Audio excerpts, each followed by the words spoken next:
We are going to Singapore!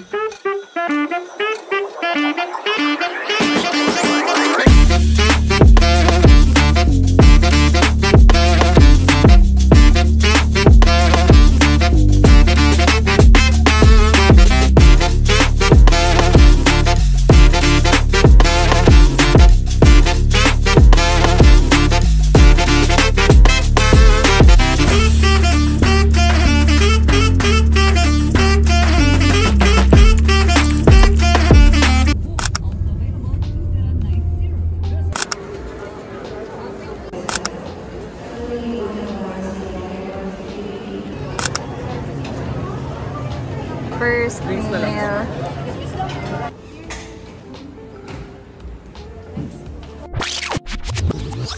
Changi International Airport, Cebu Pacific, welcome to the Singapore. Time check for convenience, it is 12 minutes past the hour of 12 midnight. There's no time difference between Manila and Singapore. The ground temperature is at 28 degrees Celsius. And we are pleased to announce that we have just landed 23 minutes ahead of our scheduled time of arrival. On behalf of our entire Cebu Pacific team, headed by flight deck crew Captain Robles and First Officer Alarcon, together with your cabin crew, we thank you for making Cebu Pacific a part of your important moments. It was truly a pleasure having you all on board, and we do hope to fly you to more fun in the future.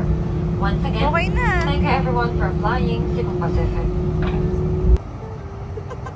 Hi guys! Nandito kami ngayon sa Changi Airport, Singapore para i-celebrate ang birthday ko.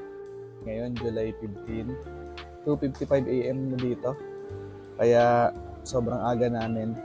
Kanina nag-arrive kami sa Changi Airport Terminal 4. Tapos nag-free shuttle bus kami papunta rito sa Terminal 2. Tapos dito na kami tumambay kasi hintayin namin sila Lonnie at si Pauling ng 10 AM pa. Yan. Tapos guys, kwento ko lang, muntik na nga pala kami hindi tumuloy sa trip na to kasi na-aksidente yung asawa ko noong July 11 sa Binte. Kaya hindi na siya nakapagpaayos ng eyelash tsaka ng kilay niya kasi siya ay napilay. Aray ko.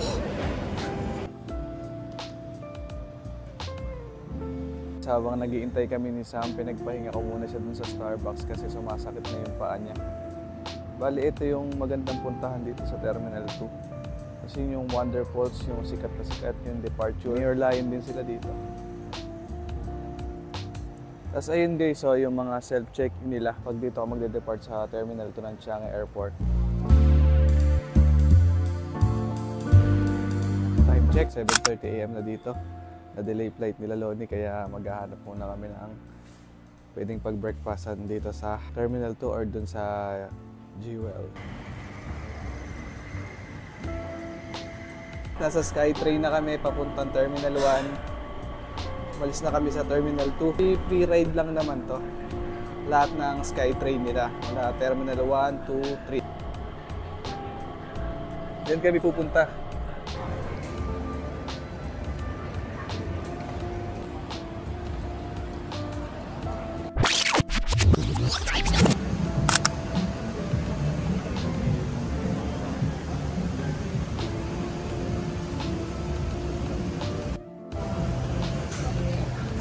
Second bite na niya.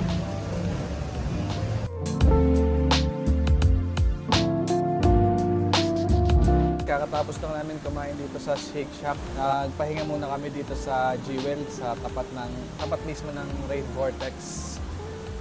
Yan, tapos mamaya mag-wait lang kami papunta sa aming hotel para mag-check-in.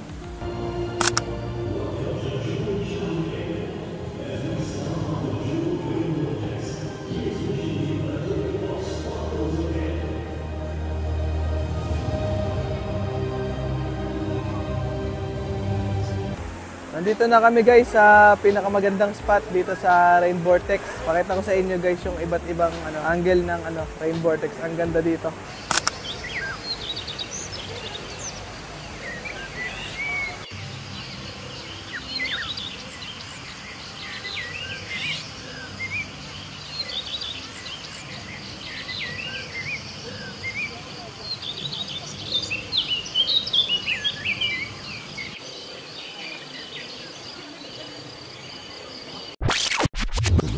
Guys, magte-train kami sa papuntang hotel namin sa Chinatown, kaya bibili si Sam ng isang pang-train na card. Pero pwede rin GCash card dito. Kaso isa lang hawak namin ngayon. Guys, dyan kami sa Commonwealth. Ito lang pala yun.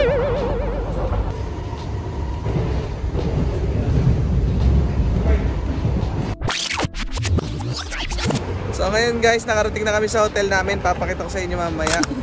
Kakain muna kami, gutom na kami. Bali mag 2:30 PM na dito. Sobrang init. Sobrang init. Guys, ang Singapore, grabe, sobrang linis. Ayan. At sobrang discipline nila. So dito kami kakain guys sa Maxwell Food Center.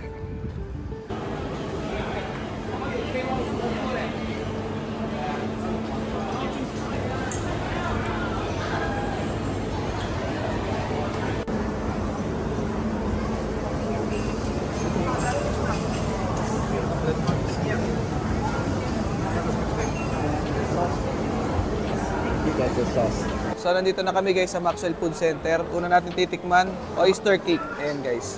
Pinagatan ko na kanina.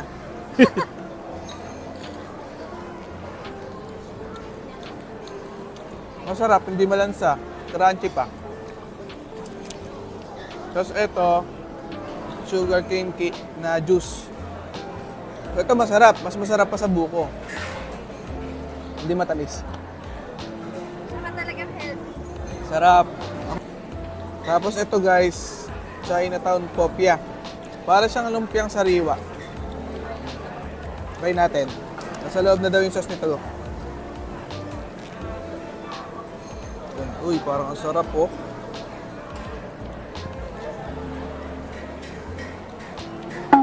Sarap. Nasa loob nga yung peanut. Sarap.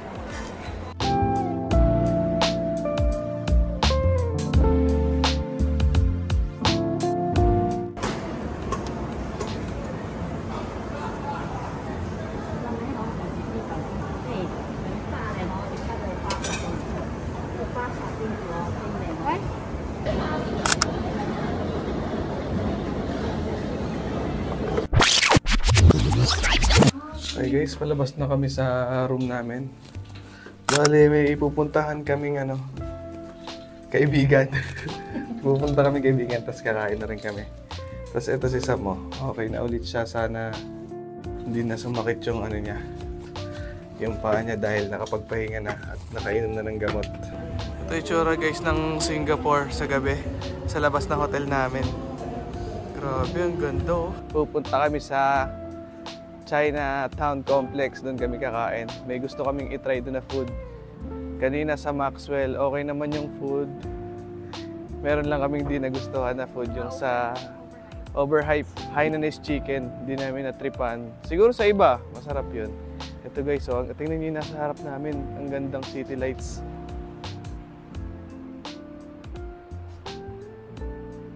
Hindi talaga polluted tong Singapore. Tapos sobrang linis. Para siyang isang malaking park na nililinis palagi.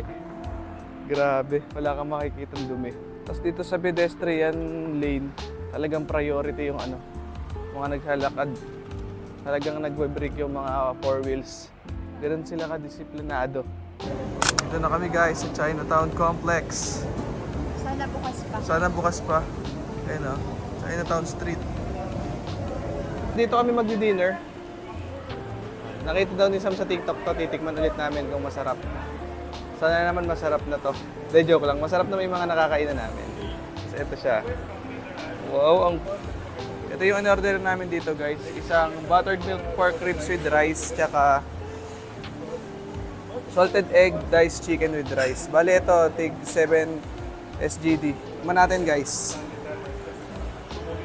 Salted egg chicken.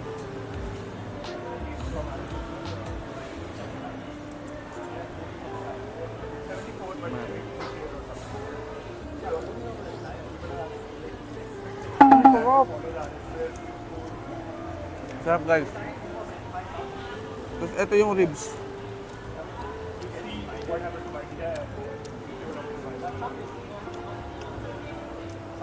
Tapos dito guys sa Chinatown Complex, napakaraming kainan na stall. siguro mga nasa ano to, 200 stall to. Pero yung iba sarado na dahil 8 PM na. Kasi iba-iba, may food ng Macau, may food ng Beijing, may Thai food din. Ikaw na lang malulula sa pagbili. Pero ito, yung kinainan namin, nakita ni Sam sa TikTok. Sarap. Yung salted chicken.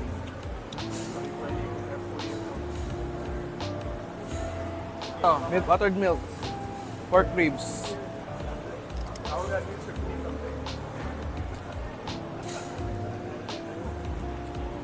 Sarap. Tapos bottled water dito lagi sa kinakainan namin. 1 SGD. 45 pesos. Kaya kung may tumbler ka, tapos sa hotel nyo, may mga libreng water, dala na lang kayo.